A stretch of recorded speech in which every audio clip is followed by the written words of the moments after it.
கொத்தமல்லி இப்போ சீசனாக அவைலபிளாக இருக்குது. அது கிடைச்சதுன்னா இந்த துவையல் வந்து சூப்பராக இருக்கும். இது ட்ரை பண்ணி பாருங்கள். நாட்டு கொத்தமல்லி வந்து 3 கட்டு நான் வாங்கினேன். 20 ரூபாய்க்கு 3 கட்டுன்னு கொடுத்தாங்க.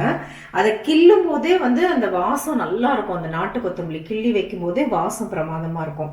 3 கட்டு நாட்டு கொத்தமல்லி, சின்ன வெங்காயம் நல்லா ஒரு 2 கை அளவுக்கு எடுத்திருக்கேன். ஒரு 6 பச்சை மிளகா, காரத்துக்கு தகுந்த மாதிரி போட்டுக்கலாம் நீங்கள். கொஞ்சம் தேங்காய், ஒரு சின்ன பீஸ் புளி. ரொம்ப சிம்பிள் தான், செம டேஸ்ட்டாக இருக்கும், ஹெல்தியும் கூட.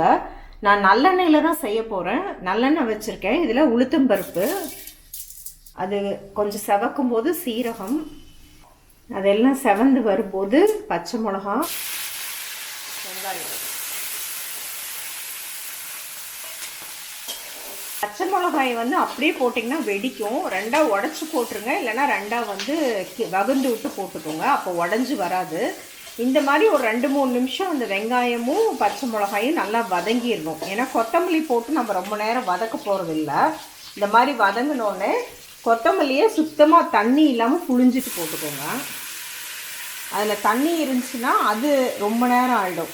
கொத்தமல்லி ரொம்ப நேரம் வதங்கக்கூடாது. லைட்டாக ஒரே ஒரு பெரட்டு மட்டும்தான் பெரட்ட போகிறோம். நம்ம அப்படியே ஒரு கலந்து விட்டுறலாம் ஒரு நிமிஷம். அதுக்கே வந்து கொத்தமல்லி நல்லா சுண்டி வந்துடும் உங்களுக்கு. நம்ம அவ்வளோ கொத்தமல்லி போட்டோம்ல, பார்த்திங்கன்னா அது சுண்டி கால்வாசியாக ஆகிடும். கீரை மாதிரி தான். இந்த மாதிரி கொத்தமல்லி சட்னிலாம் செய்யும்போது கொஞ்சம் ஃப்ரெஷ்ஷாக வாங்கிட்டு வந்த உடனே இல்லை ஆஞ்சி வச்சுட்டு அடுத்த நாளே செஞ்சோம்னா நல்லாயிருக்கும். வாடி போகாமே நம்ம செஞ்சோம்னா. இது வந்து வதங்குற நேரம்லாம் ரொம்ப கம்மி. இது இந்த பக்கம் வதக்கி விடும்போதே ஒரு பக்கம் இட்லி ஊற்றிட்டிங்கன்னா இட்லி ரெடி ஆகிடும். சூடான இட்லிக்கு இது செம்மையான ஒரு காம்பினேஷனு. இந்த சட்னிக்கு வந்து தக்காளி கிடையாது, அது ஒரு டேஸ்ட்டை மாற்றி விட்டுரும். இது மெயினாக கொத்தமல்லியோட ஃப்ளேவர் வந்து டாமினேட் ஆகணும். அதனால் தக்காளி கிடையாது. அந்த புளிப்பு தன்மைக்கு லேசாக ஒரு சின்ன பீஸ் புளி போட்டுட்டு மாட்டிட்டோம்னா ரொம்ப நல்லாயிருக்கும் இந்த சட்னி. தண்ணி இல்லாமல் போட்டதுனால தண்ணி எதுவுமே இல்லை பாருங்கள். தண்ணியோடு போட்டிங்கன்னா இந்த இடத்துல இன்னும் தண்ணி ஒரு 1/4 டம்ளர் நிற்கும். அப்போ அது சுண்டி வரத்துக்குள்ளே கொத்தமல்லி ரொம்ப ஓவர் குக் ஆகிடும். இப்போ இந்த கொத்தமல்லி எல்லாம் சேர்த்து இப்போ வதங்கினோடனே எவ்வளோ இருக்கோ, இது எவ்வளோ இருக்கோ அதில் பாதி அளவுக்கு தேங்காய் போட்டிங்கன்னா கரெக்டாக இருக்கும். இப்போ அந்த ஒரு துண்டு புளியும் சேர்த்துடலாம். தேவையான அளவுக்கு உப்பு சேர்த்துடலாம். இதை ஒரு பெரட்டிட்டு ஆஃப் பண்ணிடலாம். இப்போ இதை மிக்சியில் சேர்த்து தேவையான அளவுக்கு தண்ணி சேர்த்து ஒரு சட்னியாக அரைச்சிட்டு நம்ம தாளிச்சிட்டு இட்லியோடு சர்வ் பண்ணலாம். பாருங்கள், நான் சொன்ன மாதிரியே இட்லி ஊற்றிட்டேன். சூப்பராக ரெடி ஆகிருக்கு பஞ்சு பஞ்சாக. சட்னியும் வந்து தண்ணி ஊற்றி நல்லா கொஞ்சம் நைஸாகவே நான் அரைச்சி எடுத்துட்டேன். இப்போ தாளிப்பு போட்டுடலாம்.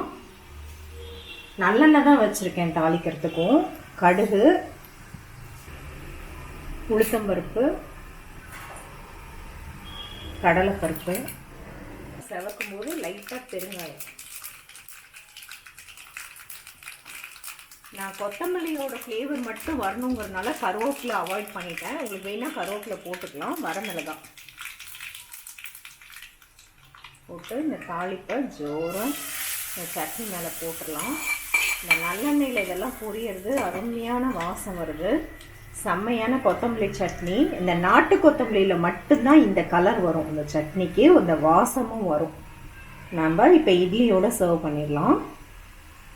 இட்லிக்கு சைட் டிஷ்ஷாக செம்ம சிம்பிளான செம்ம டேஸ்டியான நாட்டு கொத்தமல்லி சட்னி ரெடி. கண்டிப்பாக ட்ரை பண்ணி பாருங்கள். எப்படி இருக்குன்னு உங்கள் ஃபீட்பேக்ஸ் கமெண்ட்ஸ் என் கூட ஷேர் பண்ணிக்கோங்க.